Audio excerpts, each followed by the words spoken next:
Le transistor a été inventé en 1948 et vous êtes tous conscients de la révolution industrielle que ça a déclenché.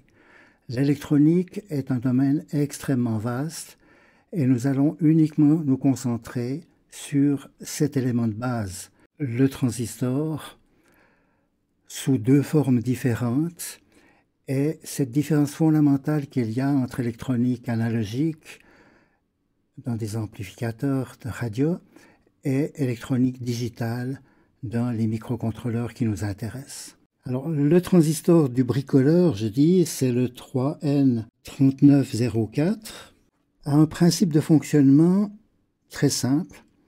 Si vous envoyez un certain courant dans la base, I, ce courant, ce passage d'électrons, va susciter un passage d'électrons beaucoup plus important entre le collecteur et l'émetteur. Ce qui veut dire que la résistance diminue, le courant est amplifié et on a un facteur de gain entre le courant base et le courant collecteur qui est de l'ordre de 200, voire même plus.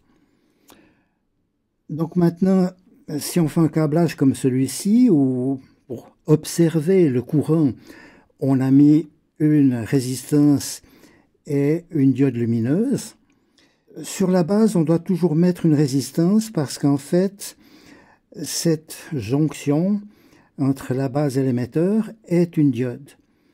Et ce qui veut dire que si la tension au niveau de la base augmente en dessus de 0,7 volts, vous aurez destruction du transistor.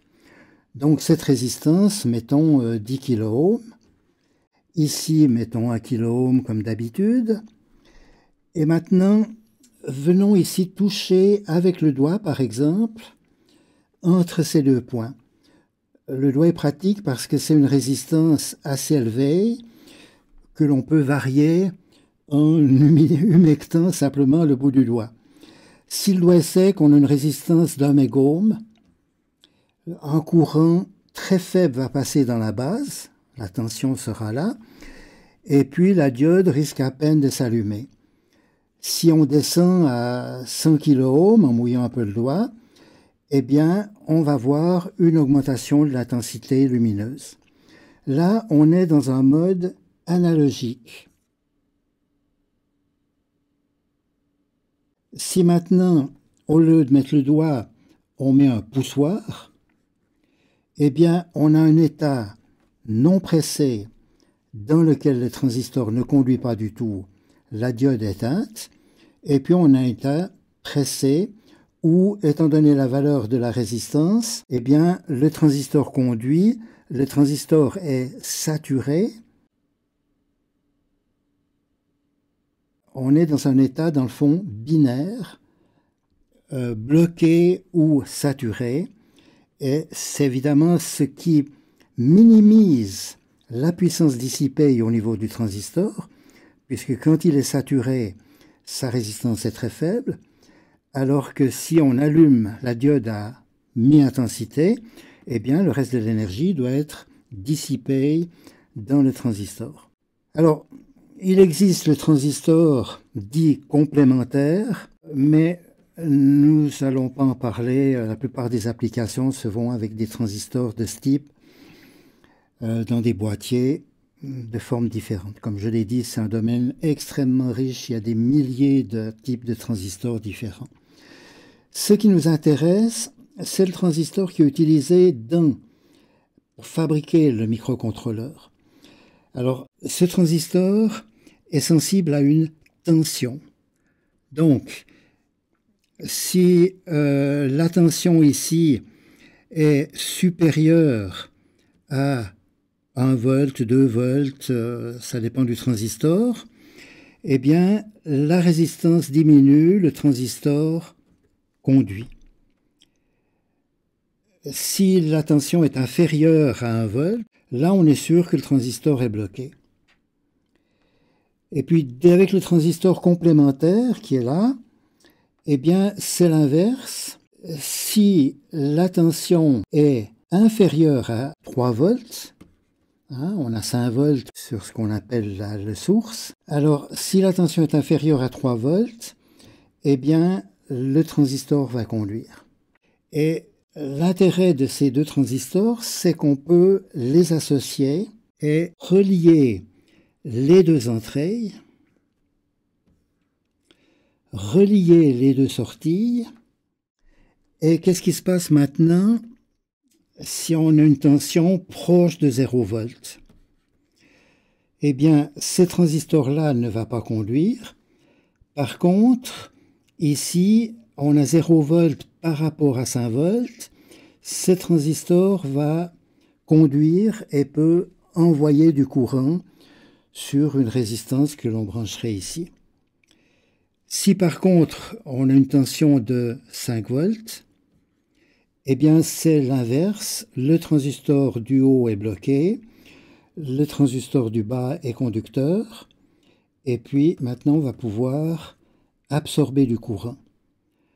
Donc, on a un amplificateur que l'on va dessiner sous cette forme parce que la tension est inversée. On retrouvera ça très fréquemment. On a un amplificateur qui n'a pas de résistance, qui ne gaspille pas l'énergie à cause de ça. Les transistors commutent très rapidement et c'est ce qui est utilisé abondamment à l'intérieur, dans le fond, du microcontrôleur.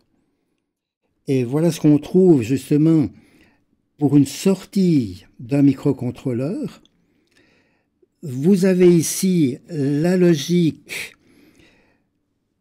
avec des transistors miniatures qui peuvent débiter un courant extrêmement faible. Ce courant extrêmement faible est transmis à un premier niveau de transistor un petit peu plus grand et vous avez besoin d'énormes transistors à l'extérieur pour pouvoir fournir des courants qui sont spécifiés de l'ordre de 30 mA, aussi bien en sortie qu'en entrée, et c'est là qu'on peut en général récupérer un peu plus en allant vers le zéro qu'en allant vers le plus. Donc ça, c'est le symbole de l'amplificateur, le fameux triangulaire. On a 2 fois une inversion, donc on a une amplification simple. Et ici, vous avez quelque chose de très intéressant, c'est la photographie à très grande échelle du bord d'un circuit intégré de microcontrôleur. Ce circuit intégré est connecté à des pattes beaucoup plus volumineuses avec les petits fils que vous avez certainement déjà vus en photo. Vous avez à côté de la patte un transistor de très grande surface qui va fournir le courant dont on a besoin. Et puis, à l'intérieur, la logique, c'est des transistors, vraiment, il faudrait agrandir beaucoup plus pour arriver à les voir. Voilà pour cette vision superficielle de l'électronique, mais on a bien vu qu'il y a d'une part des transistors, en général des types bipolaires, pour câbler des interfaces simplement, je dirais. Pour des transistors de puissance, on utilise aussi des MOS.